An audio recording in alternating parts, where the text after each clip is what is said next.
My name's Charlie Curtis. I'm the director of the LGBT Resource Center here on campus. So the LGBT Resource Center does a variety of things. We have social events that focus on the LGBTQ plus community. We have more educational events talking about gender and sexuality. We refer folks to resources in the community. We have a lending library and a lounge space for folks to hang out. And we also have a clothing closet, the Husky Clothing Closet, which provides clothing to students who might need additional clothing. We really work to advocate for the needs of LGBTQ plus students and really, advocate for more inclusion and understanding of gender and sexuality, broadly speaking, so not just for folks who might be LGBTQ plus identified. We work for more inclusive policies for trans students, for example, around chosen names. As I said, we provide some concrete resources like clothing for folks, and just try to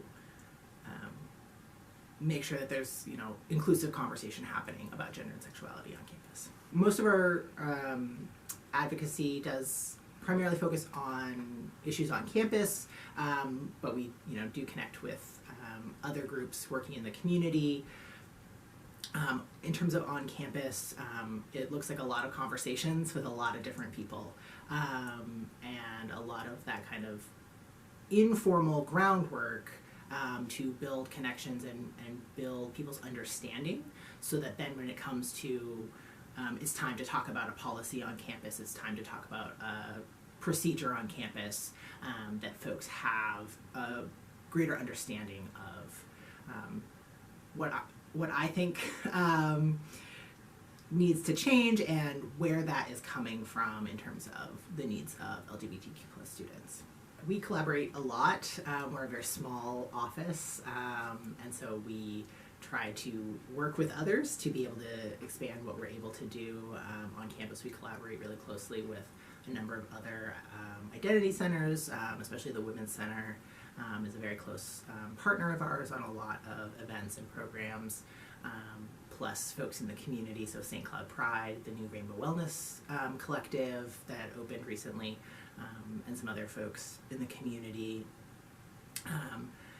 And that, like I said, helps us to expand what we're able to do. It also helps us think more broadly about all of the different identities that folks hold and occupy. We primarily focus on queer and trans students, LGBTQ plus identified students, but people aren't only their gender or their sexuality, and so collaborating with these other offices helps us to make sure that we're thinking about many different identities at the same time. Obviously, LGBTQ plus folks are a very diverse group. That's true because of our intersecting identities, and it's also just true if you think about all of the different identities encompassed in LGBTQ plus. And so we inherently have to be thinking about those diverse needs and how do we try to make sure that things are accessible for folks. And we think a lot about accessibility from the perspective of physical access. Our space has some quirks to it, so we have to be really attentive about, can people physically get into our space? It is fully accessible, but we have to make sure we think about that. We also think about things like the timing of our events, the location of our events. If they're not in our office, are those spaces that people can get to? Is it at a time that people can come?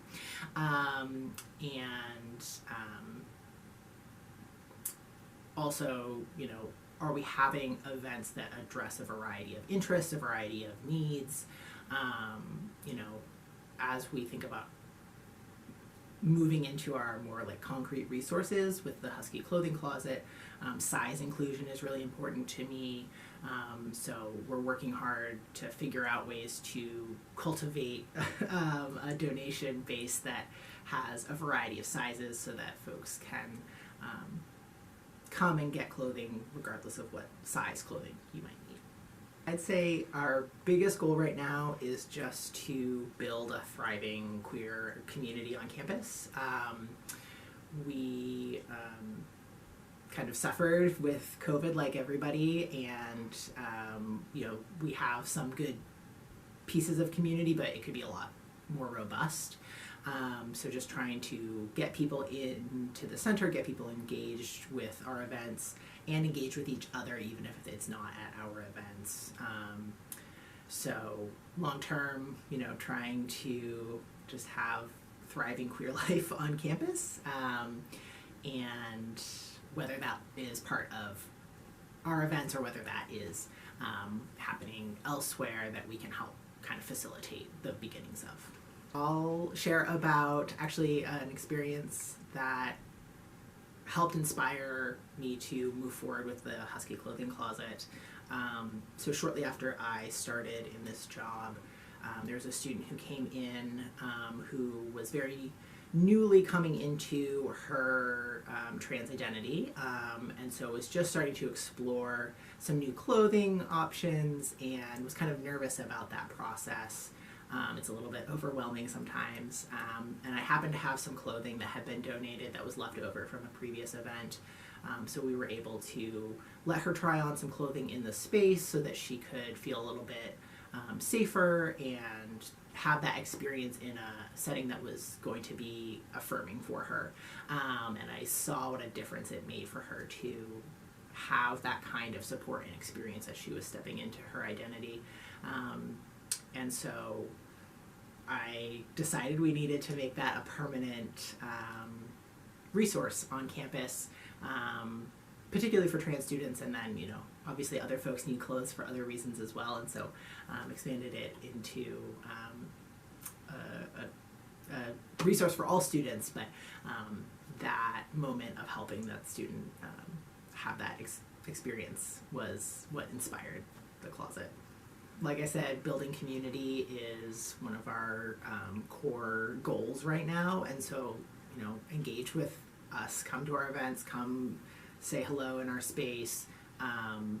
The community includes allies and folks who are supportive, even if you're not LGBTQ plus identified yourself. So everyone is welcome to come in the space and support our events. So just engaging with us and connecting is the best thing, I think, as well as obviously donating to the clothing closet if folks have clothing. They can bring clothing by anytime we're open, which is Monday through Friday, 9 a.m. to 5:30 p.m. And just drop stuff off. If it's a very large amount, maybe reach out ahead of time so we can kind of coordinate storage. But just stop by and drop it off. The only things we don't really take are winter coats, shoes, and children's clothes, just because of space restrictions. We do have regularly our LGBTQ plus advocate power up series, which is trainings about gender and sexuality. They used to be called the Safe Space Program. They've just been renamed. And we have a level 1 and a level 2 training at this point for those. And so we have those regularly during the semester. We have a level 1 on April 8th and a level 2 on April 18th. Coming up, and folks can register for those on Huskies Connect, and then we'll have more in the fall as well. This office, along with folks from admissions and some other folks around campus, will be at Twin Cities Pride at the end of June. So there will be an SESU booth at Pride, and so I definitely encourage anybody who is planning on going to Pride to stop by and say hello. We'll be there for both days of the Pride Festival. And then we're always at St. Cloud Pride, at least this office is always at St. Cloud Pride in September. The most up-to-date information about events and programs from the center is going to be on Instagram and on Huskies Connect for events on campus. Our social media handle is at SCSU LGBTRC.